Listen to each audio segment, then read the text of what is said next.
Hello, welcome back to my channel. Today I have a pile of scraps on my desk and I would like to show you how to turn scraps into something that you can use as a cluster in your junk journal. I got the idea from Louisa Heinzel. She recently did a two-part video on creating these little flowers for clusters. And I'm going to take a whole bunch of stuff out and condense it into a single video. I'm using all the scraps that I've collected from the last 3 Rach and Bella kits. These are on paper. I probably won't use them. They'll be too lightweight and will disintegrate. This technique is quite wet. So I would recommend using heavier weight, either cardstock or these are printed on like a 32-pound matte koala paper, a photo paper. So I'm going to use those because thankfully that's what I printed them on.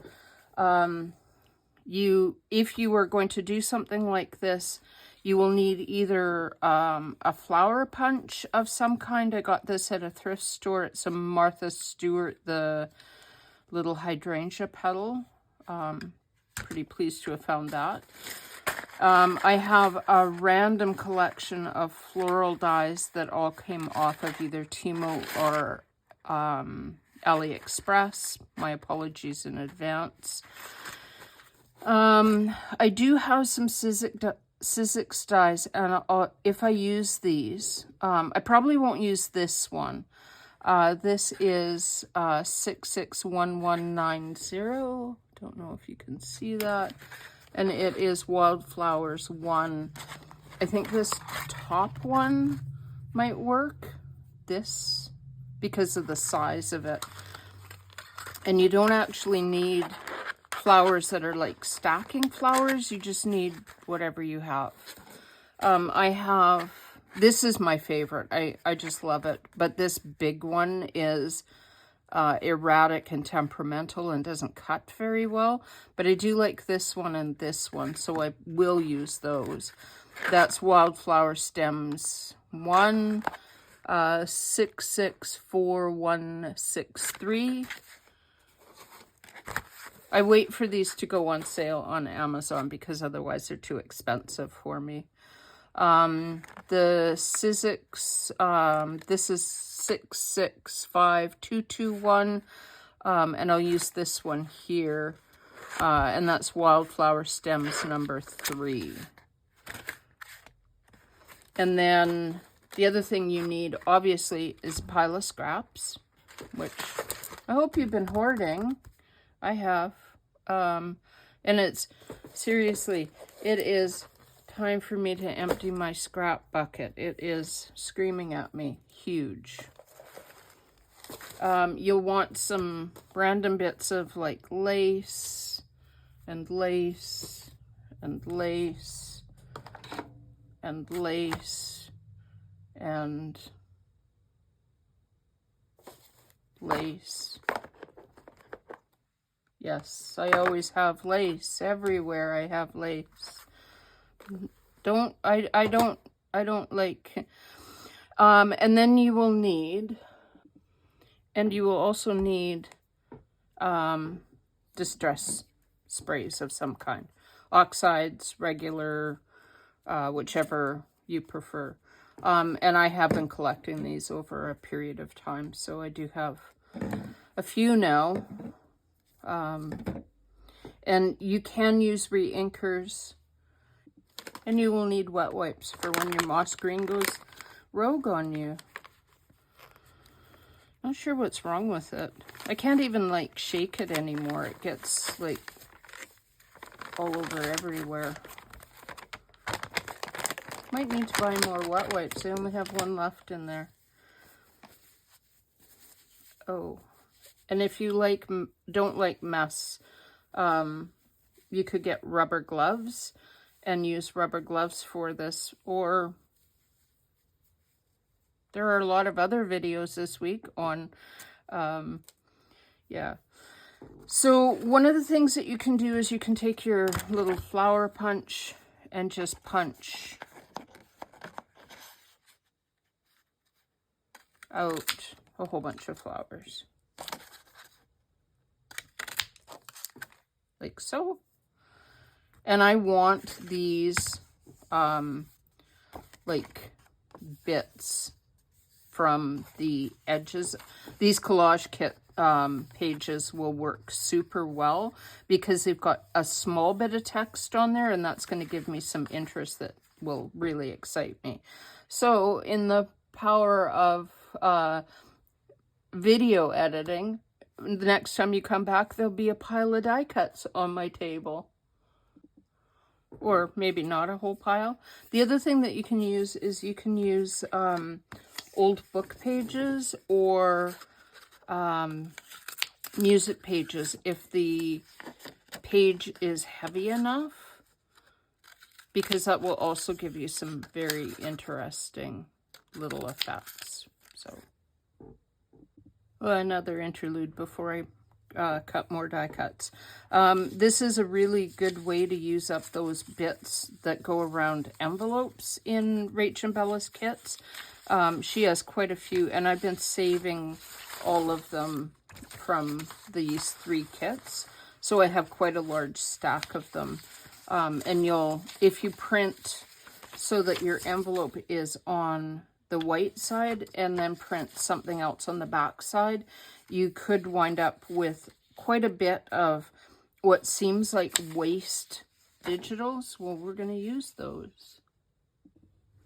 All right, I'm back with a little container full of die cuts and a few fiddly bits. So you'll wind up with not much left, depending upon what you've done. Now, you can keep these. I have a video down below of a cover I created using a Canadian Tire flyer and these cast-offs from die cuts. Not these specific ones, obviously, but...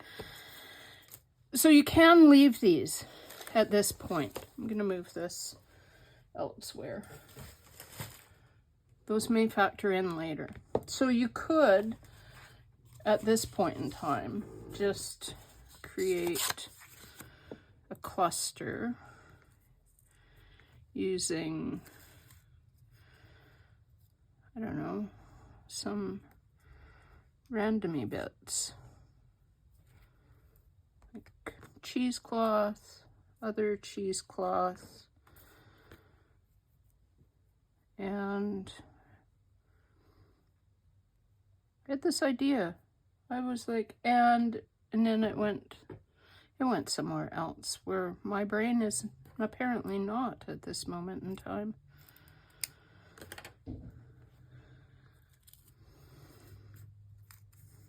Kind of layer some thingies up.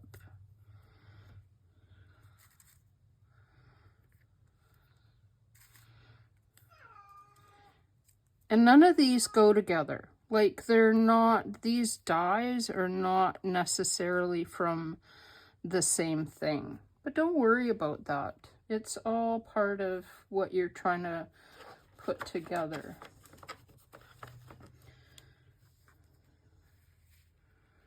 It doesn't have to be, you're playing.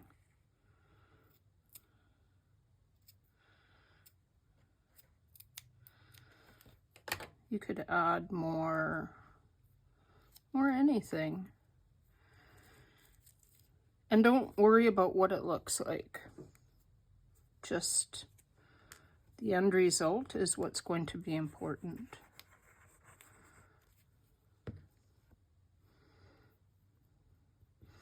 You could do all these, cut out all those little fiddly bits from your dies and leave these in a container, and they're ready to go for making clusters at a later point in time. The nice thing about Rach and Bella kits is they all kind of go together. So if you use your cast-offs from one kit, you can use them to make clusters in your next kit. They don't have to be used in the kit that you're currently working on.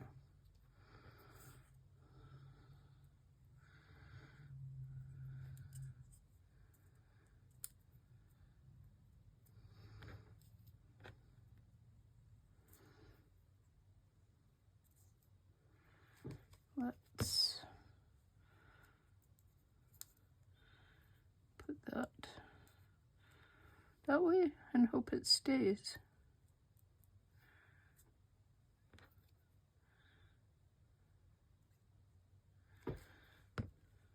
I don't make clusters very often, so if I seem like I don't know what I'm doing, you're right, I don't. And then from here you can either add, you can hope that stays, you can either add a eyelet or a brad in the center of that flower. I would recommend waiting until the glue dries because you can wreck your crocodile otherwise. Let's see if I can actually get that to go through. Try to get that in the middle of that. Huh. That would have worked completely if I had to let the glue fully dry, but I didn't. I just got these little eyelets and I think they're so much fun. They look like little flowers. If your eyelet is a little bit bigger than the hole, don't worry about it. Just use brute force and push it through. You're dealing with paper and an eyelet. It's not going to wreck anything to push it.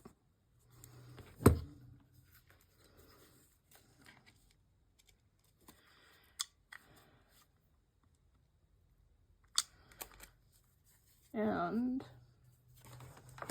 just like that, you have a tiny little cluster using completely random scraps. That's 100% scrap made into a flower thing. Isn't that, I think that's so much fun. So the next thing that you could do is move things off your desk so that they're not in the way. Now what we're going to do is we're going to turn, whoops, sorry about that noise. That was not at all necessary. We're going to turn white and semi-patterned, like fairly neutral bits of die cuts, all flowers, from that to this. And it's actually fairly simple. So I'll show you the process and we'll go from there. For this next step, what you need is your dies. Probably wondering where I was going with everything. You want a cookie sheet, you want a spray bottle with water, and actually having water in it might help. Thankfully, I have another spray bottle full of water. Move those over there. You want your distress sprays in a color range. So again, think of, you can use blue and red together, they'll create purple. You can use blue and green together, they'll create an interesting color. Blues together, you can use antique linen and tea dye and walnut stain with any of the blues. What you want to avoid is you want to avoid putting red or purple with green. Blue might go with any color because blue is a primary. Your primaries are going to mix together better than your secondary colors. Secondary colors are what happens when you take your primary colors, so red, blue, or yellow, and you mix them with the color on the other side of the color wheel. So like if you mix red and blue together, you're going to get purple. Blue and yellow together, you're going to get green. So then if you look at a color wheel, you can blend tertiaries together. It can get pretty complicated, so I won't go into it, but it can help you get results that you're looking for and not wind up with mud, if that's important. So these are ones that I created before that I saved out because, like, I'm really happy. These are printed on, or printed, not printed. These are on glossy photo paper, and the effect I got was quite different than I did with other photo papers. So that's another thing that you can use for this is glossy photo paper. You want a little container. I found this in the kitchen section of Dollarama. The lid on this one it seals tight, which is kind of important because you're going to make a mess. This has got purple in it already because I was trying to get a purple with what I was doing. So this has a combination of some high flow acrylic paint and the Distress Oxides as well. So I think I'll just use the remaining bits of that. And these are blue. They're going to go with the purple just fine. That pink might go with the purple. This green, no. So anything that's in the green range, I'm going to leave out. And I'm going to try to keep from using all my favorite ones right in the first. White ones are always going to work.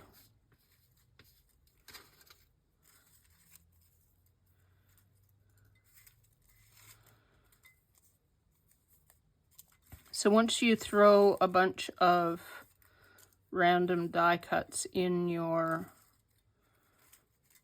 jar, try to get some from the bottom. Hope I have no green ones in there, because then I will do what I told you not to do. Then I'm going to spray the die cuts with water and saturate them fairly well. From here, I think I can also add more medium. So with the Distress Oxides, you have to give them a really good spray. And some of mine, like this, is Uncharted Mariner, and it is always leaked from the very first time I got it. So half the ink is on the inside of this.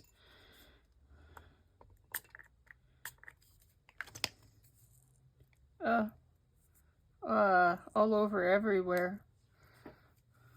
Oh my gosh, that's one of the things I don't like about these Distress Oxides is they leak. They just, for the amount of money that I pay for them, I want them to stay in the container. All right, and then just shake it. They may stick because they're paper. The other thing that you're going to want are a pair of tweezers so that you can pull them out of the jar.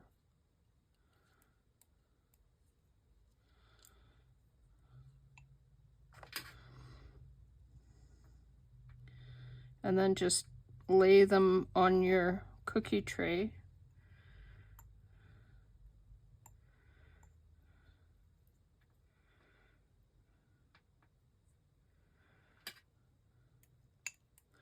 If you can pull them out without wrecking them. To dry. And this is where it can get really messy, because if they're stuck together, unless you have like mad tweezer skills, which I do not, if you try to pull them apart while they're wet, okay, that doesn't work. I do not have mad tweezer skills. I did it.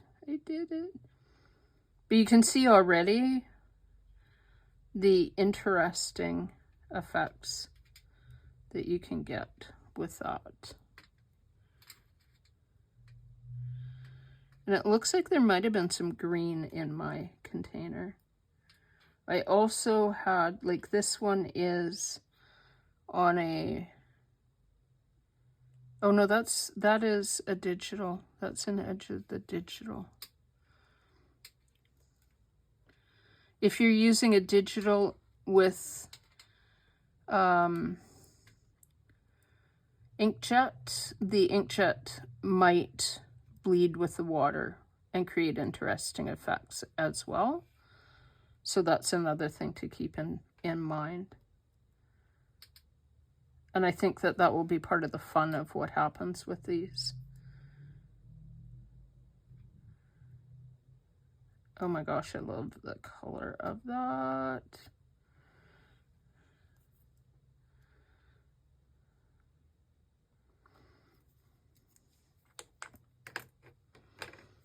So now you'll need to let these dry, and I'm going to play a bit more and then let them dry. Once you get to this point, well, they're all laid out in your pan, you can add splatters, either white, black, I don't know, bronze, because that's the way I roll.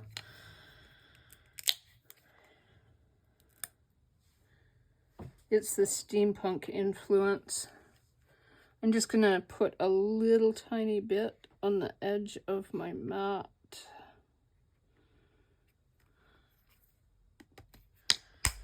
This is Liquitex. These would be heavy body.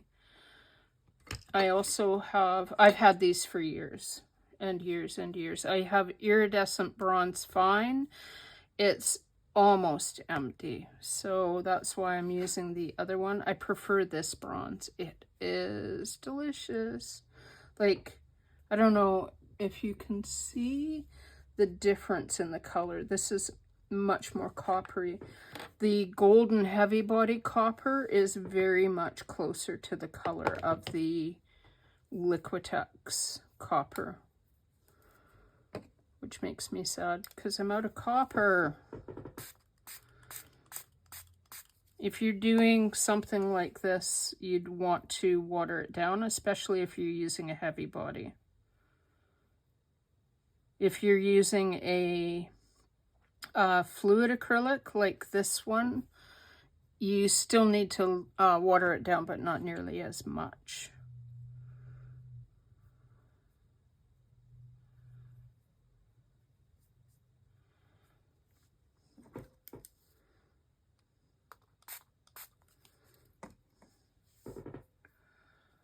And I have discovered a really, really, really effective way to get extremely good splatters.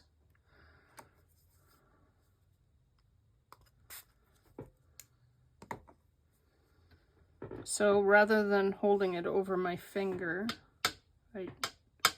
I'll watch it not work because everybody's watching. I just tap it on the edge. And I think it might not be working because this is a heavy body. Sorry about that noise. Now, because these are distress oxides on the little flowers, and this is a wet medium, also you'll get splatters all over your house. Which is one of the reasons I did it this way, because it doesn't seem to go as far.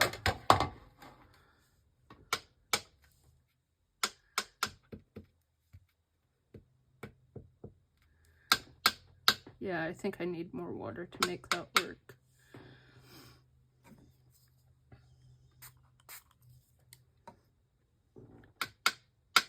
Yep, more water.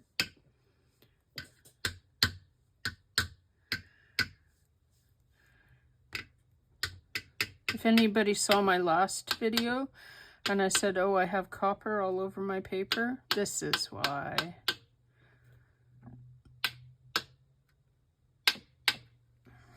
Sorry about the noise. Hopefully that's not too annoying. It's like somebody is hammering in my head or your head.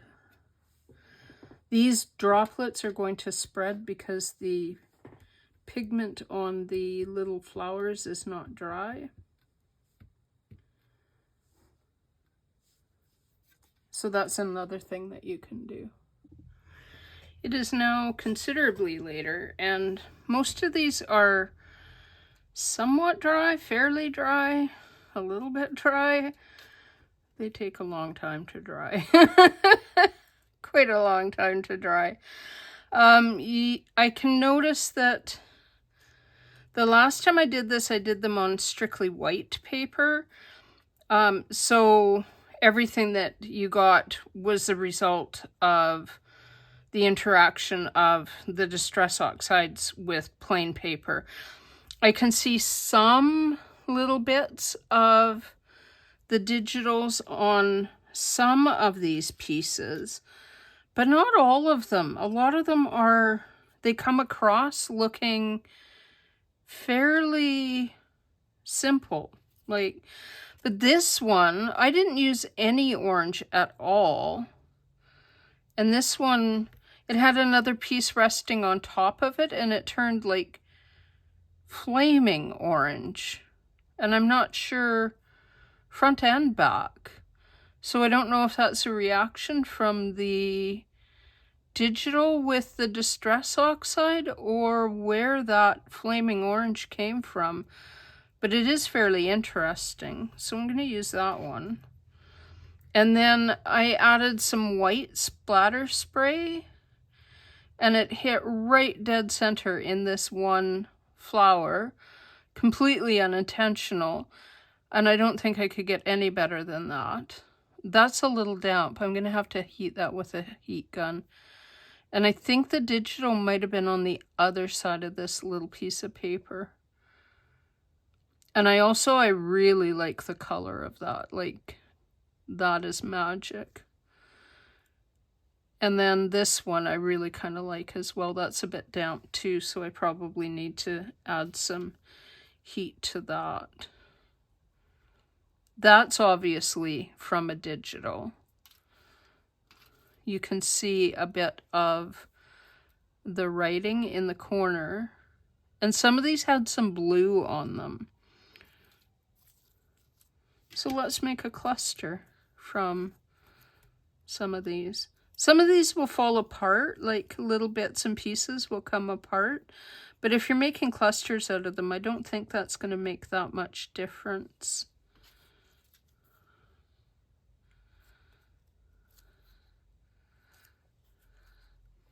Oh, that's from my great-grandfather's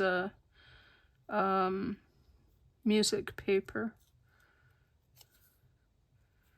So that would have been a plain, like almost a cream color. I really like this one. Move those semi out of the way. And I'm gonna dry these two flowers a bit. That's better. This one still feels damp. In the interest of using up digitals, I'm just going to use one of these pieces from a envelope that I didn't use for the die cutting. See how close to straight I can get on that.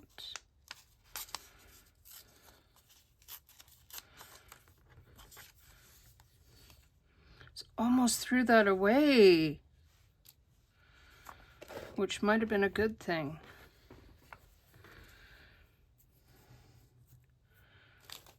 Going back, I have this and this. I also have, this is what I forgot to mention because I stuck them in a different corner. I bought, sorry for the crinkle, I bought these like flower stamen things, which I think could be really fun.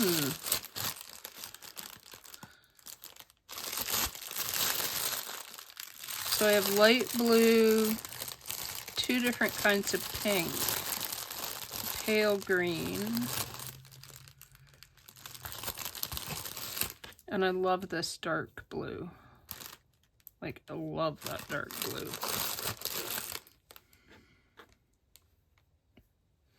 There's no right or wrong with this. And if you're looking for me to give you some kind of direction, I don't make clusters often, and yeah, so I'm kind of making it up as I go along. I figure it's collage in small form. I also got this small paper pack off Temu the other day, and it's got some interesting little fiddly bits. This in no way, shape, or form feels like paper. It looks more like fabric.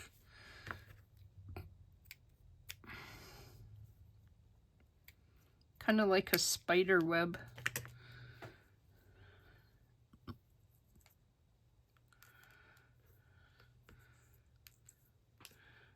And I'm not 100% sure I'm going to use that orangey one because it is orange.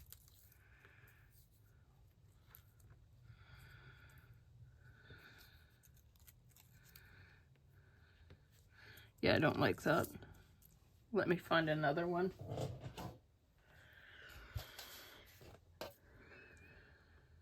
Like that one. No, that matches that other one too much. Maybe that one. Ooh, I like that one.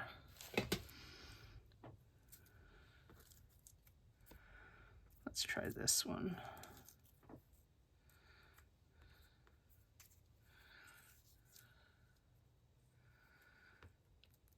Yeah, I like that.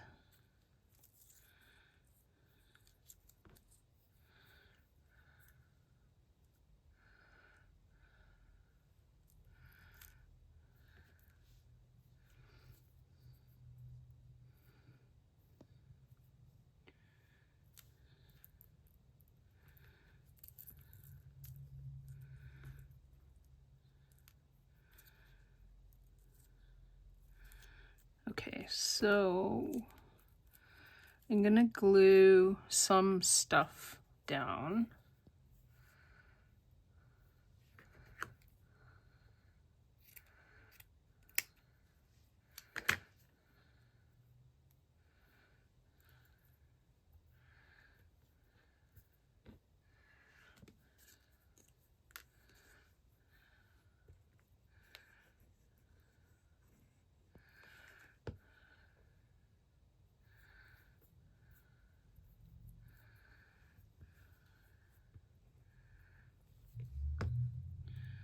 Like so. I used Distress Oxide to create the color on this. And what you will notice sometimes is that Distress Oxide will create little bubbles, like color, interesting color stuff in the glue will react with the Distress Oxide. I think it creates some really interesting effects.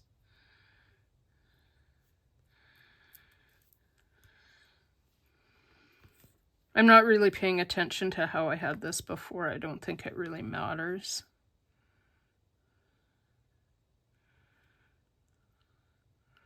That's kind of how I approach collage.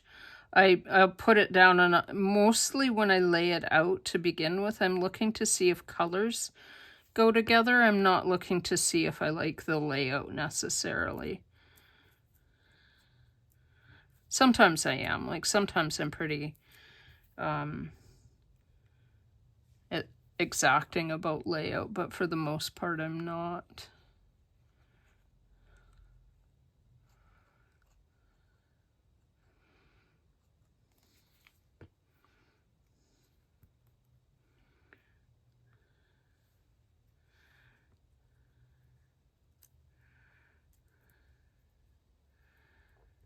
And then I am going to take my awl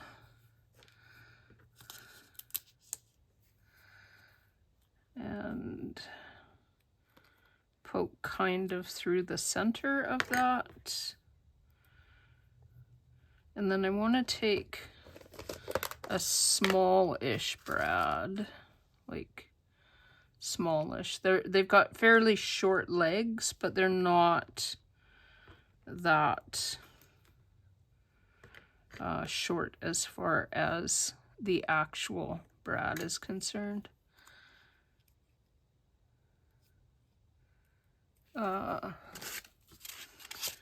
Rather than warp that,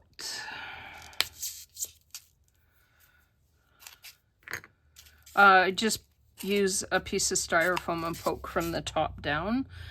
If you're putting something in paper like that, it can warp, and if you poke it through from the top down, it's a little less inclined to warp. See if I can get these kind of a little bit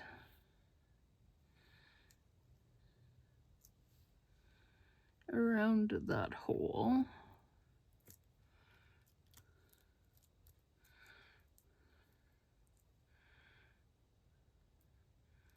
Stay.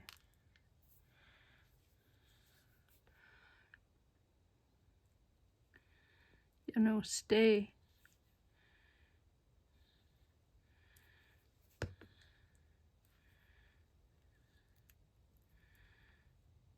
Easier said than done.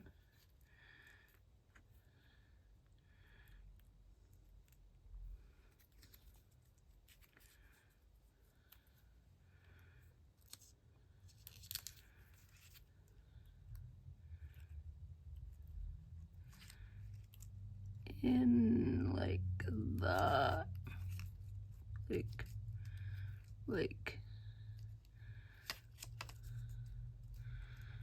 that. Well, that didn't go to all where that hole was. Maybe it did.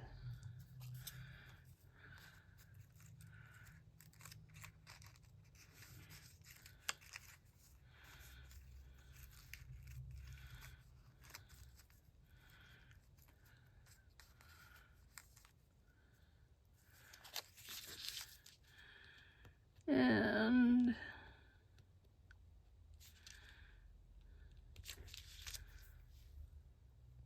I was faffing around trying to get the legs to split apart in the back and realized I had only got one leg through. That's why it was being annoying coming through. Yeah.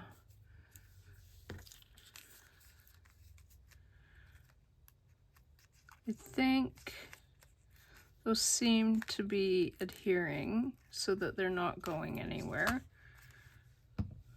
So there's another kind of cluster thingamy. Add a bit more glue up here.